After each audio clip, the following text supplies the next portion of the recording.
Hey there, friends. Rebecca here, the Dragon Librarian from Farmington Community Library. And Elwing and I are here today to talk to you about a couple books that we think are just absolutely fantastic, and we hope that you will be interested in them as well, and maybe even love them as much as we do.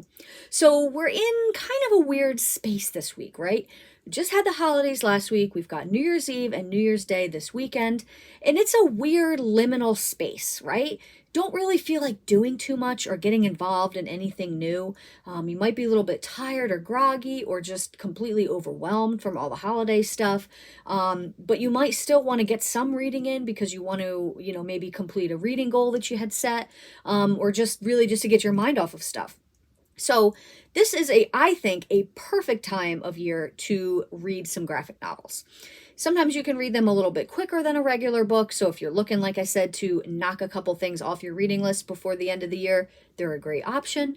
They're also just really fun. Sometimes you can put yourself in a different kind of headspace when reading them, even if they can be just as serious, if not more so, as regular books, right? So the two I want to talk about today are actually graphic memoirs. So there are graphic novels that are actually memoirs by the artist about different aspects of their lives. One of them is on the shorter side, and one of them is a lot longer, and I know we said we're going to try to read something quick this week, but it's really worth reading, and I blew through it pretty quickly, even though it is really big. So the first one I want to talk about is called Messy Roots, and this is by Laura Gao. Messy Roots. And the subtitle is A Graphic Memoir of Wuhanese American. So this is about a girl named Laura who is from Wuhan, China. You can probably guess where this is going in some parts of it, right?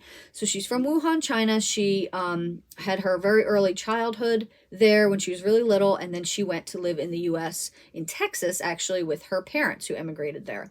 So this is basically the story of her growing up in America as a Chinese person and just trying to fit in, trying to reconcile both halves of her identity, the Wuhanese side and the American side, of not being Chinese enough for some people, but then also not being American enough for other people. It's a hard place to be, right?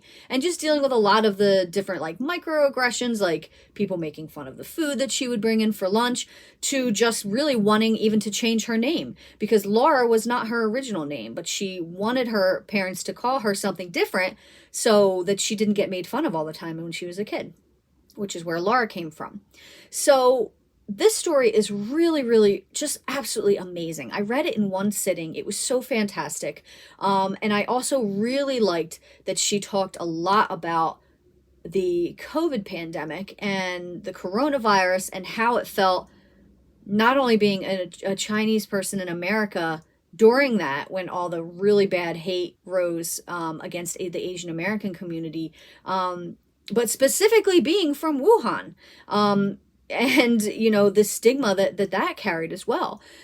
This was just a really awesome story. It jumps around in time a lot, goes back to her from when she was a kid to when she's grown up to the present, which is like with the coronavirus starting and everything. It's absolutely phenomenal. I loved it so much, and the artwork for this is so great. There's so many descriptions of food and cultural things that I thought were absolutely fascinating. They were so fantastic. And just such a great story of identity and culture and learning who you are and who you want to be, and how to separate yourself from the things and the expectations that other people expect from you, right? Absolutely great graphic novel. Highly, highly recommend it. Messy Roots. Now, the next one I want to talk about is the one that's a little bit longer. And now don't freak out. I know it looks really big. I know. I promise you will be able to read this very quickly. It is a very quick read. Not to say that it's a light read or that it's a, insignificant read, because it's not. But it's just really fascinating and interesting. Now, it's called Ducks by Kate Beaton. Now, I hadn't heard nothing about this all year, and then all of a sudden it blew up and I couldn't stop hearing about this, and everybody was talking about how it's one of the best graphic novels of the year and how it's going to win awards, and it's just so amazing. So I thought, all right, we'll give it a shot. So this is about a topic that I knew nothing about before reading this and found it absolutely fascinating. So Kate was born and grew up on the island of Beaton, which is off of Canada, and it's a little island off the coast of Canada. And there was a job scarcity when she was in her early 20s after she got out of college. So she went to Alberta and basically worked on the oil flats there, which I didn't even know that was a thing. It's like an oil rigging community out there in Alberta, and basically has to work there. The money is good. It's the jobs were plentiful, and a lot of people had to do this because the jobs on her island were just very scarce and hard to find. So she went out there to do that, and this is her story of living out there for a couple years. Now, she is one of the only women working out there in a community of men that it's isolated. There's not a lot of policing of behavior.